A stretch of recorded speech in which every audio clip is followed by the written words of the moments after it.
Assalamualaikum warahmatullahi wabarakatuh. Halo semuanya, bagaimana kabar kalian hari ini? Semoga tetap sehat ya dan tetap semangat walaupun belajarnya dari rumah. Nah, pada kesempatan kali ini kita akan belajar tentang gagasan pokok. Nah, apa sih gagasan pokok itu? Kita bahas bersama-sama ya. Nah, jadi gagasan pokok itu adalah inti dari suatu pembahasan yang tertulis di dalam suatu paragraf. Jadi, gagasan pokok itu adalah intinya. Inti yang sedang dibahas dalam satu paragraf.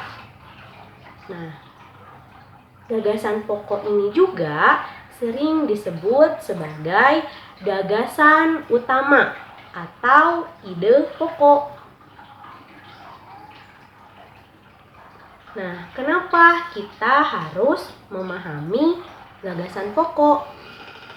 Karena fungsi dari gagasan pokok ini adalah untuk memberikan penjelasan mengenai inti dari bacaan yang terdapat dalam suatu paragraf.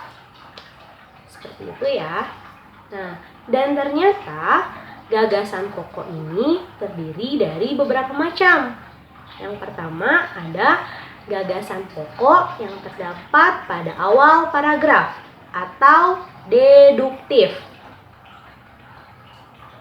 Yang kedua, gagasan pokok yang terdapat pada akhir paragraf atau induktif. Yang ketiga adalah gagasan pokok campuran, yakni gagasan pokok yang terdapat pada awal dan akhir paragraf. Dan yang keempat, gagasan pokok yang tersirat dalam setiap kalimat. Nah, sekarang kita akan membahas yang pertama, yaitu adalah gagasan pokok yang berada pada awal paragraf atau deduktif. Nah, ini ya, kita lihat. Di sini ada kalimat yang ibu beri tanda garis bawah.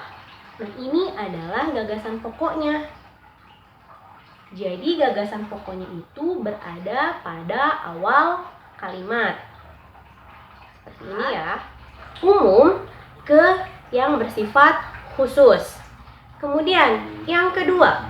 Yang kedua adalah gagasan pokok yang berada pada akhir paragraf. Nah, pada paragraf ini menguraikan rincian mengenai hal-hal yang bersifat khusus ke yang bersifat umum. Nah, kemudian berikutnya, yang ketiga adalah gagasan pokok campuran, yaitu adalah gagasan pokok yang berada pada awal dan akhir kalimat atau akhir paragraf. Nah, kita lihat ya, ini adalah contoh paragrafnya. Jadi di sini ada dua kalimat ya yang diberi tanda garis bawah, yaitu kalimat pertama dan kalimat terakhir. Nah, pada kalimat pertama itu berisi kesimpulan, dan pada kalimat terakhir itu berisi penjelasan atau penguat untuk pendapat di kesimpulan yang ada di dalam kalimat yang pertama. Seperti ini ya contohnya. Nah, yang berikutnya, yang keempat adalah gagasan pokok yang terdapat dalam setiap kalimat. Nah, ini contohnya. Ini adalah contoh paragraf untuk gagasan pokok yang terdapat dalam setiap kalimat. Jadi, setiap kalimat dalam paragraf ini memiliki kedudukan yang sama pentingnya.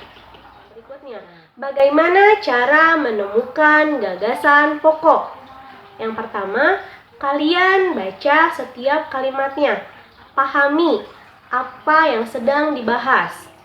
Kemudian yang kedua, temukan kalimat utamanya. Setelah kalian menemukan kalimat utamanya, maka kalian akan menemukan intinya. Nah, jika kalian sudah menemukan intinya, kalian dapat menentukan mana gagasan pokoknya. Oh iya, gagasan pokok ini hanya terdapat satu dalam satu paragraf. Jadi dalam satu paragraf itu hanya ada satu gagasan pokok yang berada dalam kalimat utama.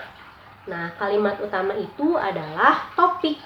Jadi kalimat utama itu bisa disebut juga sebagai topik. Biasanya pada gagasan pokok ini akan didukung oleh gagasan penjelas. Nah, seperti itu ya. Jadi tadi kita sudah belajar tentang yang pertama apa itu gagasan pokok. Kemudian yang kedua macam-macam gagasan pokok. Tadi macam-macamnya ada 4 ya. Ada yang di awal paragraf atau deduktif. Yang kedua ada yang di akhir paragraf atau induktif. Kemudian yang ketiga ada yang di awal dan di akhir paragraf atau campuran. Dan yang keempat, gagasan pokok yang berada di setiap kalimatnya. Kemudian kalian juga tadi sudah mempelajari bagaimana cara menentukan gagasan pokok. Nah, baiklah, sekian materi pembelajaran dari Ibu. Semoga bisa membantu kalian ya belajar di rumah. Mohon maaf apabila ada salah kata dan kekurangan. Terima kasih. Wassalamualaikum warahmatullahi wabarakatuh.